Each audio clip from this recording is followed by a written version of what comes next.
Live, it's Tri-State Celebration.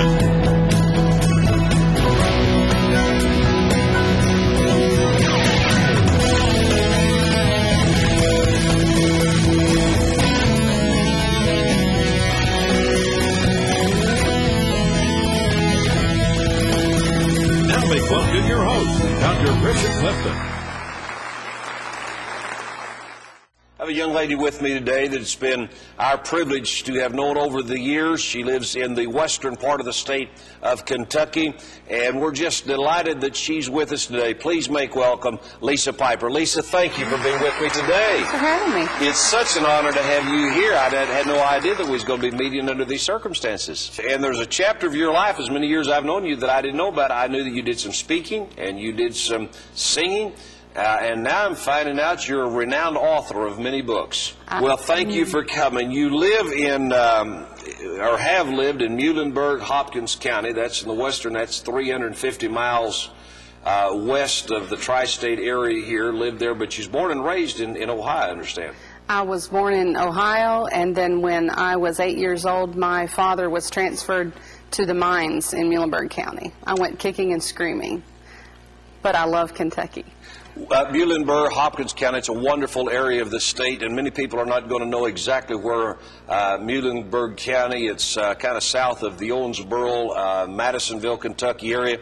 But Muhlenberg County's got some historical people that have come out of that area. Muhlenberg County is full of music history, and there's lots of writers and all kinds of arts that have come out of there. Well, I think the Everly brothers come back on a regular basis for a festival or something that's there. I don't know if they have for years. I don't know what they're doing this year as far as coming back, but you know, my being educated in Drakesboro, my principal was an Everly, my biology teacher was a cousin of the Everly, so it was just kind of normal growing up with I didn't really know that they were famous.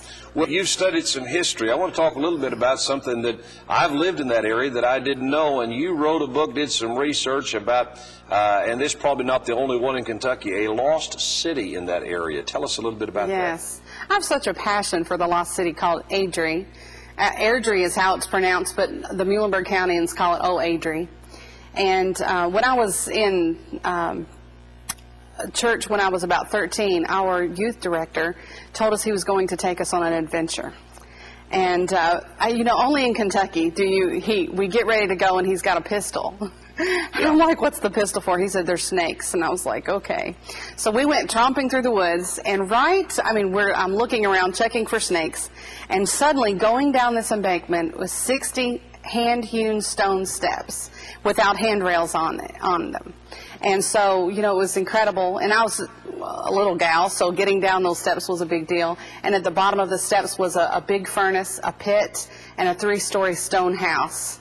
In the middle of nowhere. In the middle of nowhere, near the Green River, near TVA is where it's located. Yeah. It's not safe to go there now, but it was built in 1854, and inscribed in the stone house it says Airdrie 1855. And actually there was a man born in Frankfort who was his father was a titled Scotsman, and his uncle never married and said, if you will send Robert Alexander back to Scotland, I'll have him educated. He'll inherit the money and the title.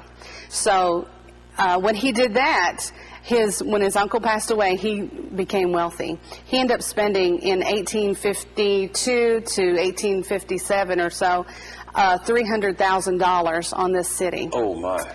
And he believed that only the Scots could do iron ore properly, were great miners.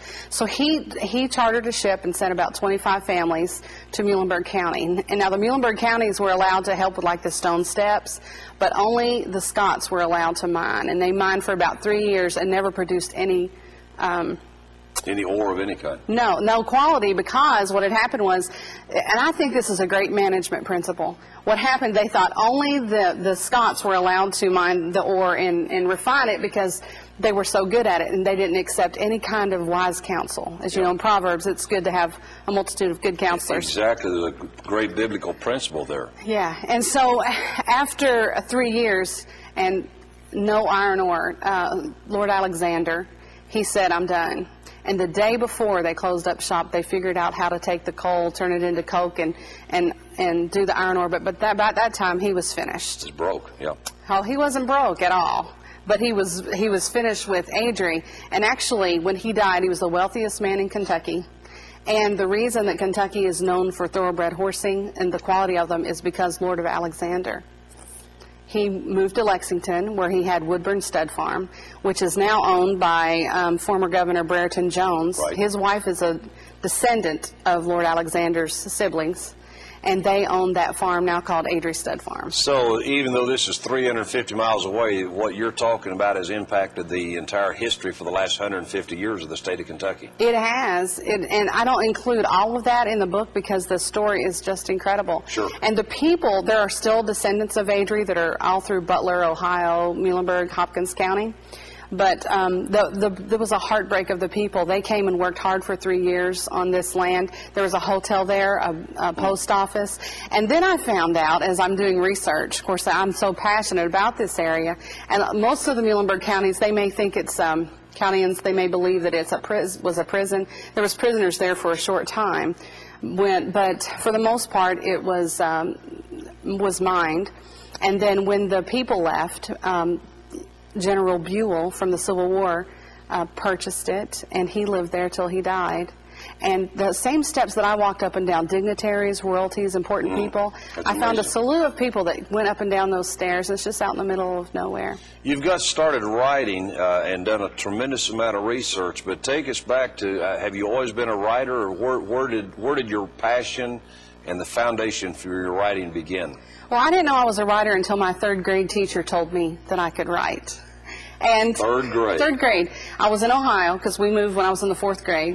Her name was Miss Larkin. At the time, I did not know she was a Christian, but she sewed into us. And I had a bad experience in the second grade, and I didn't like school.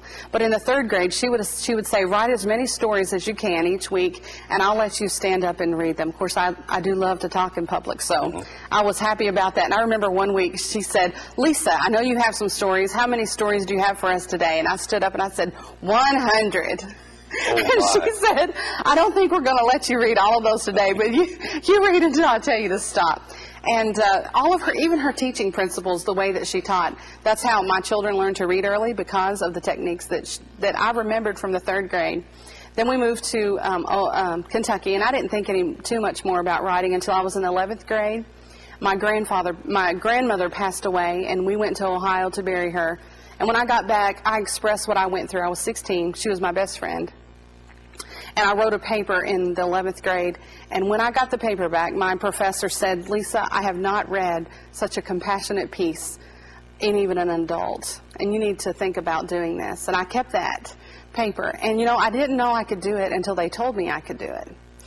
And then later on, I took English 101.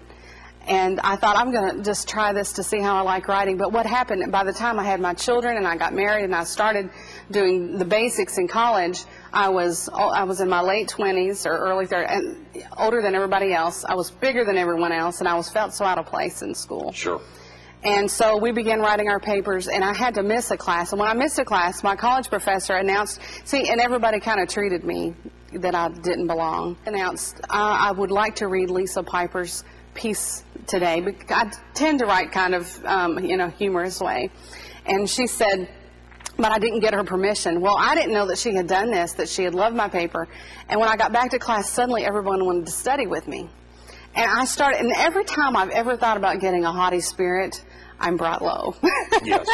and in this one, I was loving this newfound popularity, and I thought, yeah, I can write. And that same day, we went outside. As we left class, I'm carrying all the books. People are talking to me, and I'm so excited. And I walk out, and my head is in the air, and I'm thinking, I'm just about awesome.